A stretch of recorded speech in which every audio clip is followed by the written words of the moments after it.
L'invité de Comment j'ai réussi, Antoine Bouchet. Bonjour. Bonjour.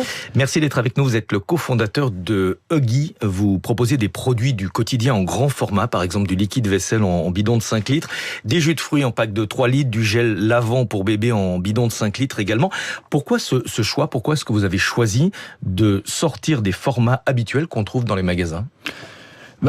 Parce qu'en fait, quand on regarde aujourd'hui l'offre en produits de grande consommation, on voit qu'elle est essentiellement regroupée autour de produits de petits formats. Voilà, c'est le grand business model de la grande distribution. Hein. C'est beaucoup de produits par mètre linéaire. L'objectif, c'est d'acheter toujours plus.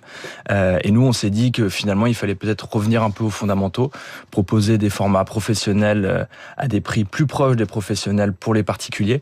Et en fait, aujourd'hui, quand on parle de problèmes de pouvoir d'achat, d'écologie, etc. Finalement, c'est une manière assez simple d'y répondre. Voilà, moins de packaging, plus de produits pour un même prix. Voilà, c'est notre manière à nous d'aider les Français au quotidien. Est-ce que c'est réellement moins cher en termes de prix au litre ou de prix au kilo? Ah oui, complètement, oui. Sur des gels douche, on peut avoir un écart de prix jusqu'à 50% versus des marques assez connues en grand format. Voilà. Est-ce que les marques sont facilement d'accord pour proposer des produits au format XXL? C'est forcément moins intéressant pour elles en termes de tarifs? Alors, pas forcément. Le coût de produire en grand format pour des industriels, finalement, revient un peu moins cher. Et nous, aujourd'hui, on s'adresse essentiellement à des marques qui ont vocation à faire des produits plutôt bio, éco-cert, etc. Enfin, avec une démarche qualité. Du coup, des marques un peu plus engagées qui ont l'habitude de travailler des formats un peu plus vrac, déjà. Aujourd'hui, les consommateurs n'ont pas forcément la place de stocker chez eux de grandes quantités de produits, en tout cas dans les grandes villes. Le prix de l'immobilier ne permet pas d'avoir beaucoup de place. Du coup, à qui s'adresse votre offre? Notre offre, en fait, elle s'adresse à toute la France qui a pas forcément d'offre de livraison de courses à domicile. Donc plutôt en zone rurale. Exactement, périurbaine, rurale. Voilà, des gens qui, pour faire leurs courses, vont soit au supermarché, soit au drive, mais qui revient finalement à se déplacer. Donc pour éviter les déplacements. Exactement. C'était la première idée. Voilà. Est-ce que le consommateur a la même perception du produit en termes de valeur et de qualité lorsqu'il s'agit d'un grand format? Les codes du marketing nous ont appris qu'un produit en petite quantité a forcément un aspect plus luxueux, plus haut de gamme. Mais complètement, c'est là tout le travail en fait de notre marketing. Voilà, c'est d'expliquer aux gens que finalement c'est le même produit, juste en un peu plus grand. Alors certaines personnes aiment beaucoup parce qu'ils ont ce sentiment de ne pas manquer, de faire des réserves. Voilà, on fait le plein. Vous savez, quand on dit on fait le plein, on fait vraiment le plein là pour le coup. À condition de ne pas avoir un bidon de 5 litres posé sur le bord de sa baignoire ou de son bac à douche. Non. Du coup, l'idée, c'est qu'après, on a toute une petite gamme de dispensaires. Voilà, c'est consommé un petit peu différemment. Et il y a évidemment une vraie dimension écologique, hein, moins d'emballage, moins de livraison. Vous l'avez dit, ça c'est un argument de vente que vous mettez en avant? On le met en avant. Après, je pense que le choix final se fait essentiellement sur la qualité. On le voit aujourd'hui, les gens sont très sensibles à la composition des produits. Il y a de plus en plus de choses qui sortent aujourd'hui sur les résidus qu'on peut trouver dans certains types de produits alimentaires, d'hygiène, de grande conso. Et donc, finalement, la priorité numéro 1 aujourd'hui des consommateurs, c'est bien consommer. Comment fonctionne votre réseau de distribution? On commande en ligne, on est livré à domicile? Exactement, donc on va sur huggy.co, CO. Ouais. On commande. Huggy, ça s'écrit H-U-G-Y. HUGY.co.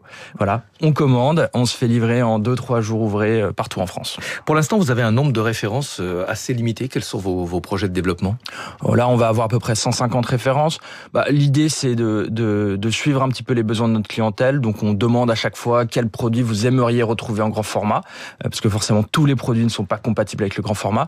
Et notre ambition à terme, c'est pas d'avoir 100 000 références, hein, c'est de limiter justement le catalogue aux essentiels, au fond de placard en fait, et de sélectionner à chaque fois une ou deux marques top qualité selon nous et selon les consommateurs. Mais ce ne sont pas des marques qu'on connaît déjà. Certaines, comme l'Arbre Vert par exemple, une marque assez connue. Mais il y a aussi des marques qui sont relativement peu connues. Exactement, c'est aussi notre rôle d'aller chercher des plus petits producteurs, qui ont l'habitude normalement de travailler des circuits locaux bio, et du coup nous on leur permet d'accéder à un marché national. Mais est-ce que vous aviez essayé de travailler avec des grandes marques, de leur proposer ce marché du grand format? Alors, on les connaît, on les a pas vraiment approchés pour l'instant. Alors, il y a une logique de volumétrie. Je pense qu'aujourd'hui, on n'est pas encore assez gros pour pouvoir proposer des grandes marques comme ça, qui répondent à nos critères de qualité, bien entendu. Donc c'est pour ça qu'on s'est dit, finalement, travaillons avec des plus petits, qui sont contents de travailler avec nous. Et puis bon, on verra plus tard. Quel est le profil de vos clients, ceux qui achètent ? Beaucoup de familles, des nombreuses. retraités aussi. Ouais, familles. Alors nombreuses. On a des familles de 3, 4, 5, enfin assez larges. Mais finalement beaucoup de gens en fait en maison essentiellement. Donc on a vraiment beaucoup de gens ruraux. On a des agriculteurs. On a vraiment toutes les catégories socio-professionnelles qui commandent. Et en fait, on se rend compte que cette logique qualité, grand format, un peu fondamental. Enfin voilà, on revient aux fondamentaux. Plaît beaucoup. C'est-à-dire acheter du produit au lieu d'acheter du plastique et de l'emballage. Est-ce qu'il y a un marqueur générationnel ? Est-ce que les jeunes sont plus attirés par ce concept ? Je dirais que aujourd'hui, notre clientèle, elle est plutôt entre 40 et 60 ans. Ah oui. Ouais. Pas très jeune. Enfin, ouais. Le gros. Après, on a essentiellement des gens entre 40 et 60 ans, et avec aussi des plus jeunes couples. Après, je pense que consommer grand format demande de stocker, demande d'acheter un petit peu plus au démarrage. Donc forcément, on s'adresse à des gens qui sont déjà peut-être plus établis, qui sont pas déjà très des familles. justes en termes de pouvoir d'achat à la fin du mois, quoi. Oui, alors pour ça, on propose des paiements facilités. Donc là, on travaille sur un étalage en fait sans frais du paiement d'achat. Donc ça permet de réduire en fait la facture à l'achat, et finalement lissé sur la durée de consommation, on se rend compte qu'on dépense moins qu'en allant au supermarché. Merci beaucoup Antoine Bouchet d'être venu ce matin, cofondateur de Huggy. Vous proposez, je le rappelle, des produits du quotidien en grand format, approche intéressante, liquide vaisselle, bidon de 5 litres ou du jus de fruits en pack de 3 litres. Merci beaucoup, il est 6h21. Merci. Nathalie Janson nous a rejoint pour les classes